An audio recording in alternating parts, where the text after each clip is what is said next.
Assalamualaikum warahmatullahi wabarakatuh. Perkenalkan, nama saya Roro Ayu Skarningrum dari UPPJJ UT Samarinda dengan nomor induk mahasiswa 858496345. Di sini saya akan memenuhi tugas tutorial online mata kuliah Filsafat Ilmu,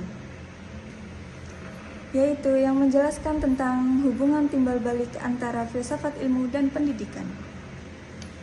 Soal yang pertama yaitu bagaimana filsafat ilmu mengawasi dan memperkuat ekstensi, keilmiahan, serta nilai-nilai dalam ilmu pendidikan. Filsafat ilmu berperan sebagai penjaga gerbang keilmuan, memastikan bahwa setiap disiplin ilmu, termasuk ilmu pendidikan, memiliki landasan yang kokoh secara ontologis, epistemologis, dan aksiologis. Tanpa pengawasan filsafat, ilmu pendidikan beresiko menjadi sekedar kumpulan praktik tanpa dasar berpikir yang jelas. Secara konkret, filsafat ilmu mengawasi pendidikan melalui 3 cara. Yang pertama yaitu mempertanyakan apa hakikat pendidikan itu sebenarnya. Apakah mendidik berarti mentransfer pengetahuan, membentuk karakter, atau membebaskan manusia?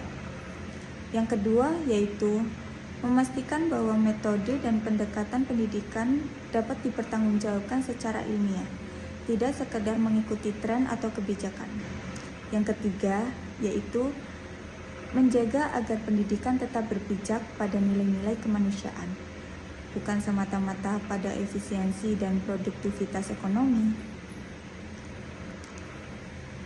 Tanpa landasan filsafat yang kuat, ilmu pendidikan mudah kehilangan arah dan jati dirinya, berubah menjadi instrumen kepentingan politik atau pasar semata.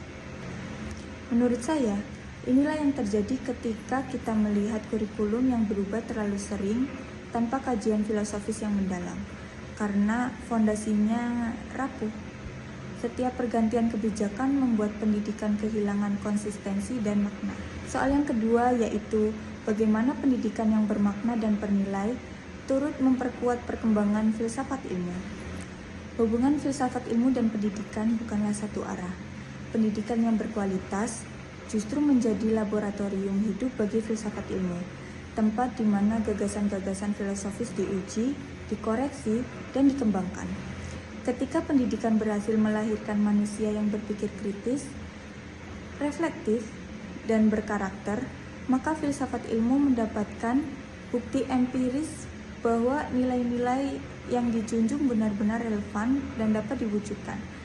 Sebaliknya, kegagalan pendidikan juga menjadi bahan refleksi bagi filsafat untuk memperbaharui kerangka berpikirnya.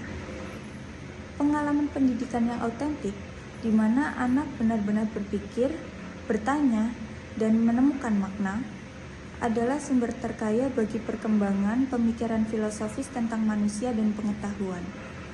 Saya berpendapat bahwa guru yang reflektif, yang setiap hari merenungkan mengapa ia mengajar dan apa dampaknya bagi anak, sebenarnya sedang berkontribusi pada perkembangan filsafat pendidikan itu sendiri, meskipun ia tidak menyadarinya. Soal yang ketiga yaitu mengapa filsafat ilmu dapat disebut sebagai pisau analisis. Inilah bagian yang menurut saya paling menarik. Di dalam buku modul menggambarkan 3 dimensi filsafat ilmu sebagai alat analisis yang saling melengkapi. Yang pertama yaitu ontologi. Ontologi mempertanyakan hakikat dari objek yang dikaji. Dalam pendidikan, ontologi membantu kita menjawab, apa hakikat manusia yang dididik? Apa itu belajar? Apa tujuan sejati pendidikan? Tanpa pertanyaan ontologis, pendidikan bisa salah sasaran sejak awal, karena tidak jelas siapa dan apa yang hendak dibentuk. Yang kedua, epistemologi. Epistemologi mengkaji sumber, metode, dan validasi pengetahuan. Dalam pendidikan, ini berarti mempertanyakan bagaimana anak seharusnya belajar, metode apa yang benar-benar menghasilkan pengetahuan bermakna, bagaimana kita tahu bahwa pembelajaran telah berhasil. Epistemologi mendorong pendidikan untuk tidak menerima begitu saja suatu metode yang hanya karena populer atau diperintahkan kebijakan. Yang ketiga, yaitu aksiologi.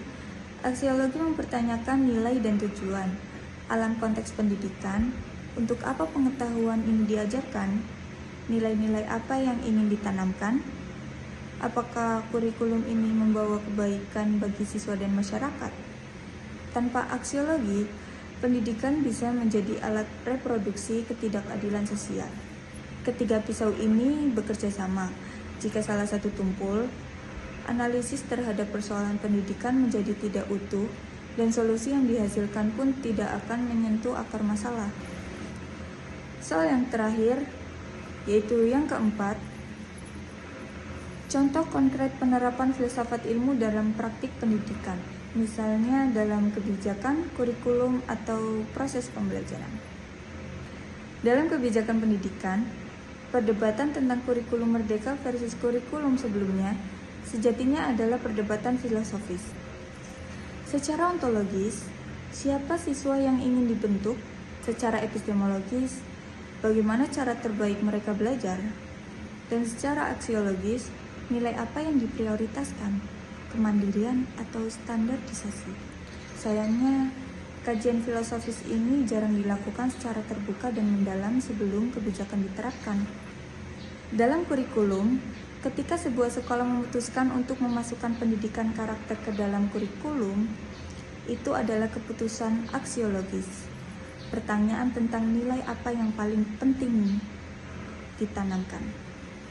Keputusan kurikuler yang tidak dilandasi kajian filosofis yang matang cenderung menjadi formalitas tanpa dampak nyata. Dalam proses pembelajaran, seorang guru yang memilih metode diskusi kelas daripada ceramah sedang mengambil keputusan epistemologis. Ia percaya bahwa pengetahuan dibangun melalui dialog, bukan ditransfer satu arah. Ini adalah penerapan langsung dari epistemologi konstruktivisme dalam praktik kelas sehari-hari. Itu saja yang bisa saya sampaikan. Mohon maaf jika ada kesalahan kata atau keliruan kata. Sekian dari saya. Wassalamualaikum warahmatullahi wabarakatuh. Terima kasih.